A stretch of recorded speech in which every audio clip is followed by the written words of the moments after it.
ان النبی صلی اللہ علیہ وسلم قد توفیا، آقا پردہ فرما گئے. سارے صحابہ اور کیا حال تھا. بن مالک کہتے ہیں کہ ایسا غم میں ڈوبا ہوا دن بھی میں نے کہیں نہیں دیکھا تھا. کوہرام مچا تھا. اللہ اکبر.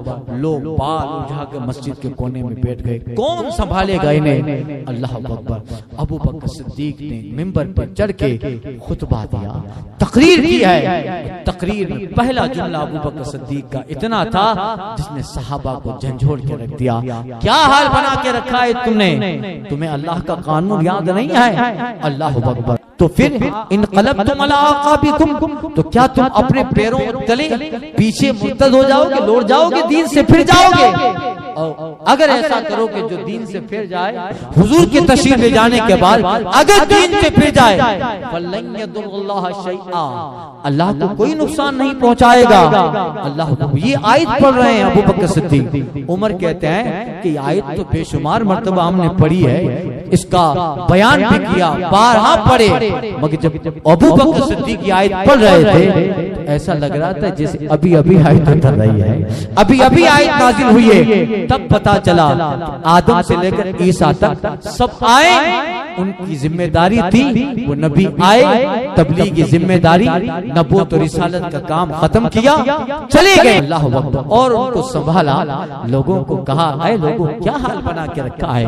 حضور نہ رہے ظاہری طور پر، ورنہ تو حضور ہے ہی، دعائیں سرکار کا کرم ساتھی ہے، حضور ظاہر نہ رہے تو کیا تم ایسا حلیہ بنا کے رکھو گے؟ اے لوگوں اب ہمیں حضور کا کام آگے تک پہنچانا ہے، ہمیں مصطفیٰ کا کام آگے تک پہنچانا ہے. اٹھو اور آقا کے اس دنیا سے تشریف لے جانے کے بعد فتنوں کے دروازے کھلیں گے. اے لوگوں کمر کس لو، مضبوط ہو جاؤ. آقا نہ رہے مگر قرآن کی شکل میں ایسا ہادی ہمیں چھوڑا ہے مصطفیٰ نے، ایسا امام چھوڑا ہے. اب قیامت تک کے لیے قرآن ہادی ہے، قرآن امام ہے. اب ہم پیچھے نہ ہٹیں گے. ظاہر بات ہے کہ یہاں حضور وفات پائے، مدینہ میں یہودی جشن منا رہے تھے، وہ جام پہ جام پی رہے تھے. جب تک ان کے پیغمبر تھے تب ان کا نام تھا. اب دیکھیں اسلام کیسے بڑھتا ہے، اب دیکھیں اسلام مدینہ سے کیسے باہر نکلتا ہے، حجاز سے کیسے باہر نکلتا ہے.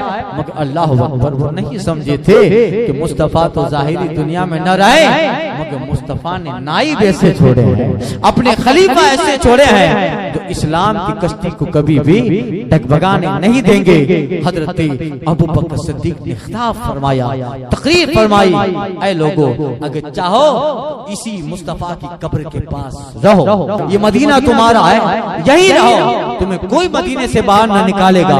مگر اے لوگو مدینے میں رہنے سے بہتر یہ ہے مدینے والے کا پیغام دنیا کے چپے چپے میں پہنچاؤ. اٹھ جاؤ اور ہمیں مصطفیٰ کا کام آگے بڑھانا ہے. جہاں سے سورج نکلتا ہے اور جہاں ڈوب جاتا ہے، ایک زمین کے کنارے سے دوسرے کنارے تک پیغمبر کا کلمہ پہنچا دینا ہے. موٹیویٹ کیا، ایسا جذبہ ابھارا.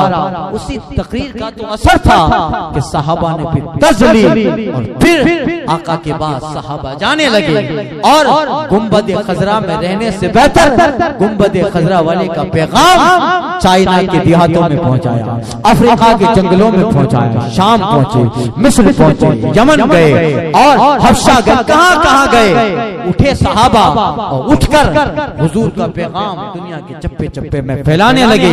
یہ طارق بن زیاد اسپین آ گئے، بعد میں بلال بن رباح ملک شام چلے جاتے ہیں. حضرت ابو ایوب انصاری ترکی کی راجدھانی استنبول میں آ گئے. آج بھی استنبول ترکی کی راجدھانی میں ان کا مدار ہے. عمرو بن عاص مصر چلے گئے، معاذ بن جبل یمن چلے گئے، مولا کائنات عراق میں آ جاتے ہیں، شداد بن اوس، عبادہ بن صامت فلسطین میں آئے، پھیلے ہیں. اور بعد میں 18 سال کا محمد بن قاسم ہندوستان آ جاتا ہے، پھیلے ہیں. اور جہاں سے سورج ڈوبتا ہے اور جہاں نکلتا ہے، دونوں کناروں پہ صحابہ نے پیغام مصطفیٰ پہنچا.